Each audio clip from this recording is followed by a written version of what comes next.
Lo pasti kenal keluarga ini.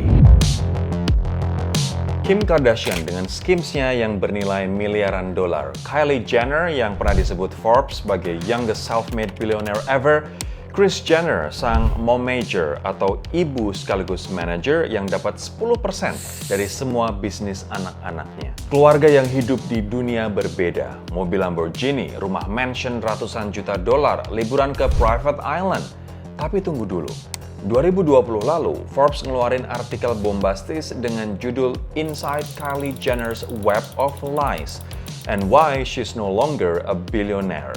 Forbes nuduh keluarga Kardashian Jenner ngelakuin pemalsuan dokumen pajak, inflasi angka pendapatan, dan Web of Lies selama bertahun-tahun demi kelihatan lebih kaya dari yang sebenarnya. Dan ini bukan fenomena yang cuma terjadi di Hollywood, guys. Di Indonesia juga sama. Crazy Rich palsu, flexing di media sosial, pamer kekayaan yang ternyata bodong. Lo pasti sering banget denger kasus-kasus kayak gini. Dan hari ini gue bakal bahas dari siapa sebenarnya keluarga Kardashian, gimana mereka bisa sekaya itu, skandal Forbes yang ngebuka kedok mereka, sampai kenapa orang-orang, bahkan kita sendiri di Indonesia, malah suka sama yang palsu-palsuan. Gue bahas selengkapnya di Room for Improvement.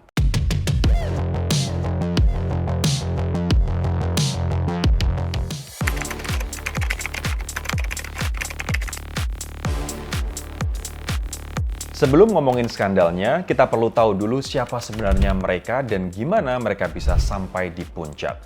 Keluarga ini guys, dimulai dari Kris Jenner dan mantan suaminya mendiang Robert Kardashian. Robert itu lawyer terkenal yang bela O.J. Simpson di salah satu kasus pembunuhan paling ikonik di Amerika Serikat. Dari pernikahan mereka lahir 4 anak, Kourtney, Kim, Khloe, dan Rob. Kemudian Kris cerai, nikah lagi sama Caitlyn Jenner, dulu Bruce Jenner, atlet Olimpiade, dan punya 2 anak lagi, Kendall dan Kylie. Keluarga besar ini kemudian populer banget lewat betapa glamornya mereka dalam reality show Keeping Up with the Kardashians. Tahun 2007, reality show Keeping Up with the Kardashians mengudara dan langsung booming. Show ini bukan cuma reality show biasa, ini 24/7 exposure untuk setiap anggota keluarga.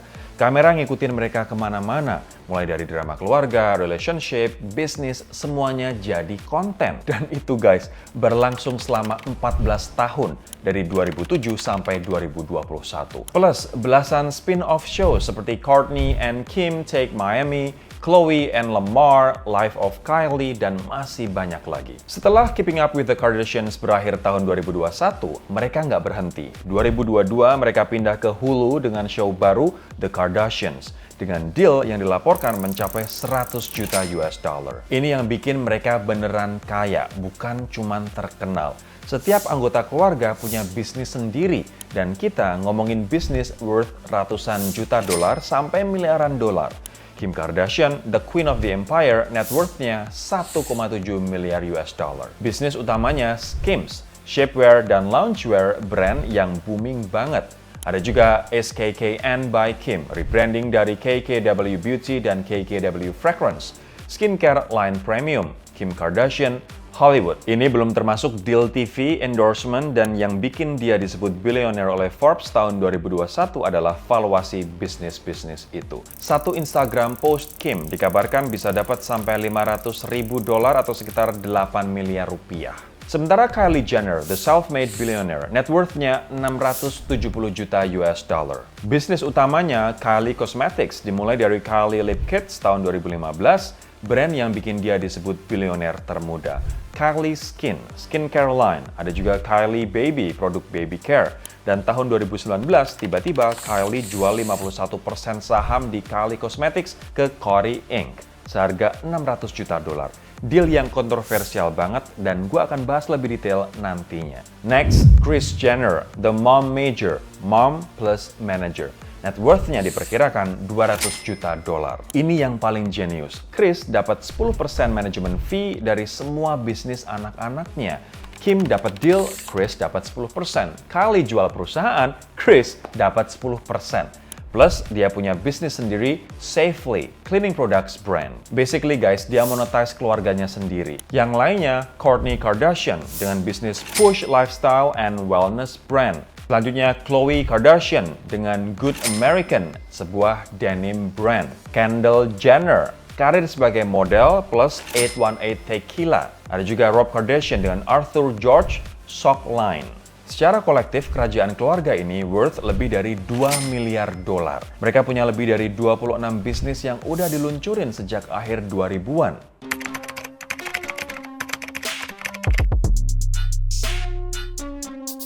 Kunci sukses mereka adalah 1. Media sosial. Ini bukan cuma soal punya reality show atau nama terkenal, guys. Mereka master di personal branding dan media sosial masing-masing. Total followers mereka kalau digabung ratusan juta akun. Kim Kardashian sendiri punya lebih dari 300 juta followers di Instagram. Kendall dan Kylie masing-masing punya 200 juta lebih. Tiap produk launch mereka viral. Setiap postingan jadi tren. Mereka literally bisa jual apapun. Dan menurut Digital Agency Network, formula kesuksesan mereka adalah authenticity, yang mereka klaim at least, personal branding yang kuat, kemudian consistency, kemunculan di semua platform, adaptability, selalu ngikutin tren, tapi yang paling penting, monetisasi. Mereka tahu gimana caranya ubah fame jadi uang. Kedengarannya sempurna kan? Tapi ada sesuatu di baliknya yang dibongkar habis oleh Forbes, yaitu kepalsuan.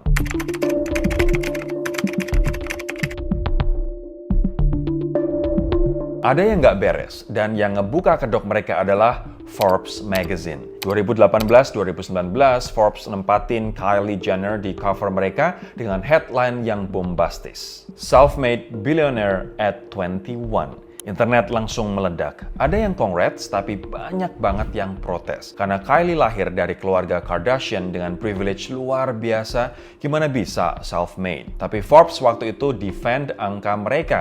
Mereka klaim Kylie Cosmetics worth 1,2 miliar dolar dan Kylie punya 100% ownership waktu itu. Sampai November 2019, perjalanan skandal mulai terbongkar. The Coty Deal yang jadi awal terbongkarnya kebohongan Kylie, jual 51% saham seharga 600 juta dolar di Kylie Cosmetics ke Coty Inc., sebuah raksasa perusahaan kecantikan. Deal gede, press release kemana-mana. Kylie makin kaya. Tapi guys, karena Coty adalah perusahaan publik, mereka harus submit dokumen ke Securities and Exchange Commission atau SEC. Ini dokumen yang bisa diakses publik. Dan di dokumen itu, angka-angkanya nggak sesuai. Mei 2020, Forbes jatuhin bom ke Kylie Jenner. 29 Mei 2020, Forbes ngeluarin artikel yang judulnya bombastis. Inside Kylie Jenner's Web of Lies and Why She's No Longer a Billionaire. Dan boom! Artikel ini nuduh Kylie dan Kris Jenner melakukan 1. Inflasi revenue yang masif. Forbes klaim bahwa dokumen-dokumen yang Kylie dan Kris berikan ke mereka nunjukin data sebagai berikut. 2016, Kylie Cosmetics revenue-nya 307 juta dolar, 2017 330, 2018 360. Tapi setelah Coty rilis dokumen ke publik, revenue sebenarnya dari Kylie Cosmetics di 2018 cuma sekitar 125 juta dolar. Kurang dari sepertiga dari yang diklaim. 2. Tax returns yang diduga dipalsukan. Ini yang paling gila sih. Forbes benar-benar nulis bahwa bisnis itu sebenarnya nggak pernah sebesar yang diklaim sejak awal. Bahwa keluarga Jenner udah bohong sejak 2016, termasuk minta akuntan untuk nyusun laporan pajak dengan angka-angka palsu. Dan diyakini upaya itu demi ningkatin perkiraan Forbes tentang penghasilan dan kekayaan bersih Kylie. Tax returns, dokumen resmi, dipalsukan. 3. Hidden ownership structure. Forbes juga nemuin bahwa Kris Jenner ternyata punya saham minoritas di Kylie Cosmetics, yang artinya kepemilikan Kylie bukan 100%, tapi cuma 44,1%, dan setelah Coty Deal, bukan 49% seperti yang sebelumnya diklaim. 4. Profit margins yang dilebih-lebihkan. Forbes estimasi profit margin Kylie Cosmetics 44%, tapi dokumen Coty nunjukin estimasi margin cuma sekitar 25%. Artinya bisnis Kylie nggak se-profitable yang diklaim. Nah, kesimpulan dari artikel Forbes adalah Kylie tetap kaya tapi bukan bilioner seperti klaim dan cover yang diluncurkan Forbes sebelumnya. Pagi hari setelah artikel itu keluar, Kylie nyerang balik Forbes di X yang isinya bantah semua tuduhan di artikel tersebut. Meanwhile, Forbes tetap pertahanin hasil liputan mereka.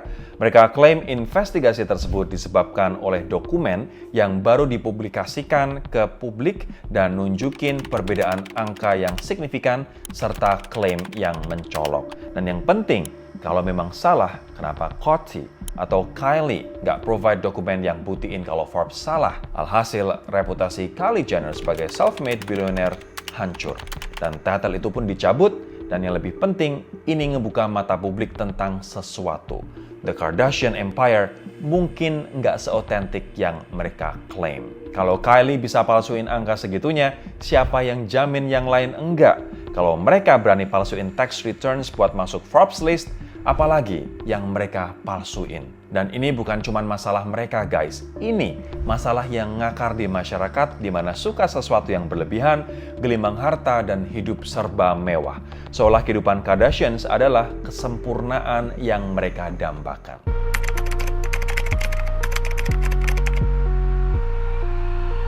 Sekarang lo mungkin mikir, oke, Kardashians bohong tentang kekayaan mereka, tapi kan kenapa gue peduli? Mereka kan jauh di Amerika dan gue bukan siapa-siapa anyway. Nah, menurut gue, di sini masalahnya. Fenomena ini juga terjadi di Indonesia. Flexing dan pamer kekayaan jadi konten. Semua hal dimonetisasi dan nggak tahu mana yang palsu atau asli. Dan ironisnya, memang banyak yang palsu. Profesor Renald Kasali, seorang pakar bisnis, ngejelasin fenomena ini dengan baik. Beliau ngingetin kita pepatah, "Poverty screams but wealth whispers." Kemiskinan berteriak, tetapi kekayaan berbisik. Orang yang benar-benar kaya itu tidak berisik, they whisper. Jadi agak malu-malu ngomongin tentang kekayaan. Tapi kalau orang masih melihat label harga atau mempersoalkan uang, berarti dia belum kaya. Orang kaya itu biasanya diem-diem aja. Tapi kenapa sih konten-konten flexing disukai dan ditonton banyak orang? 1. Escapism. Pelarian dari realitas. Orang nonton flexing konten untuk kabur dari kehidupan sehari-hari mereka yang mungkin stressful atau boring. Ngelihat orang liburan ke Maldives, bangun rumah super mewah, beli tas Hermes, pamer penjualan produk sekian M, beli mobil Lamborghini atau Porsche, itu kasih dopamin sementara yang menarik dan menggugah. 2. Aspirasi dan motivasi dan kadang yang salah arah. Sebagian orang juga nonton karena mereka jadiin itu sebagai motivasi. Kalau dia bisa kaya, aku juga bisa dong. Tapi yang berbahaya guys, aspirasi ini seringkali salah tujuan. Alih-alih munculin motivasi yang nyata dengan berusaha keras, justru orang-orang jadi ngikutin jejak flexingnya aja, yaitu dengan malsuin apapun biar terlihat kaya. 3. Sifat natural manusia. Teori perbandingan sosial dari Leon Festinger jelasin, manusia secara natural akan memperbandingkan dirinya dengan orang lain. Ketika ngelihat orang lain pamer di medsos, di alam bawah sadar kita langsung compare. Kenapa dia bisa punya itu, gue enggak ya? Apa gue kurang sukses? Gue harus catch up nih. Dan itu ternyata memicu hal negatif kayak FOMO, menghalalkan segala cara termasuk via pinjol demi keinginan untuk ikutan flexing. 4. Masyarakat modern haus validasi. Dalam era sosial media, likes dan comments adalah validasi. Orang yang nge-flex dan dapat ribuan likes, mereka ngerasa divalidasi lewat angka-angka itu. Mereka ngerasa cocok masuk dalam circle atau komunitas tertentu ketika dapatin validasi. Dan pengguna lain yang like dan komen juga berpartisipasi dalam ekosistem ini. 5. Entertainment value. So, misalnya gue jujur aja, konten flexing itu menghibur. Drama, kontroversi, lifestyle konsumtif itu semuanya entertaining dan kadang-kadang addictive, terlepas dari nyata atau palsu. Tapi teman-teman yang jelas, Kardashians bangun kekayaan mereka dengan formula tersebut. Monetisasi hidup mereka jadi konten. Nah, paradoksnya, orang-orang tahu itu semua palsu atau setidaknya enggak 100% nyata. Banyak yang mengkritisi, tapi masih ramai ditonton dan dikonsumsi. Itu yang tetap bikin mereka makin kaya dan populer. Dan ini yang bikin lingkaran tanpa ujung yang terus berputar.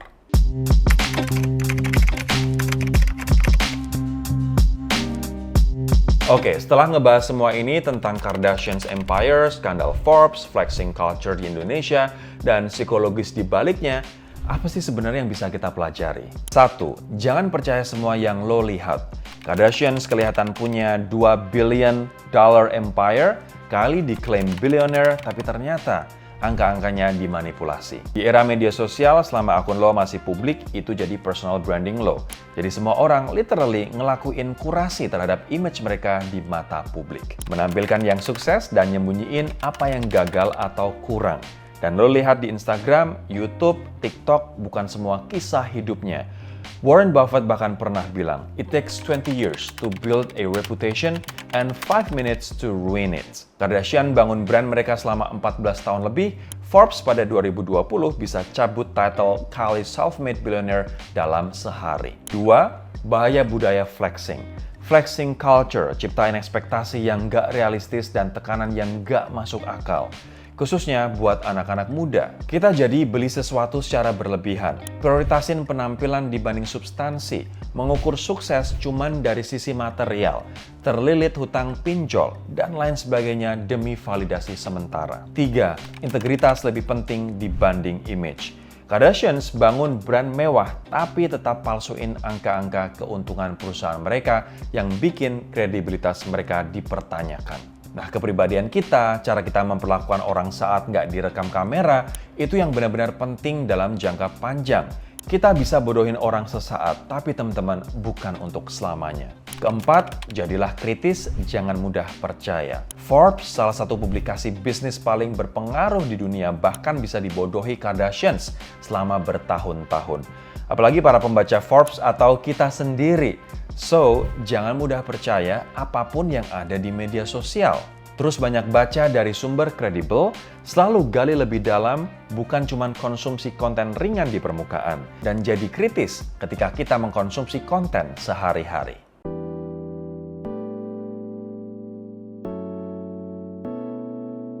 Yang paling ironis dari cerita Kardashian adalah ini.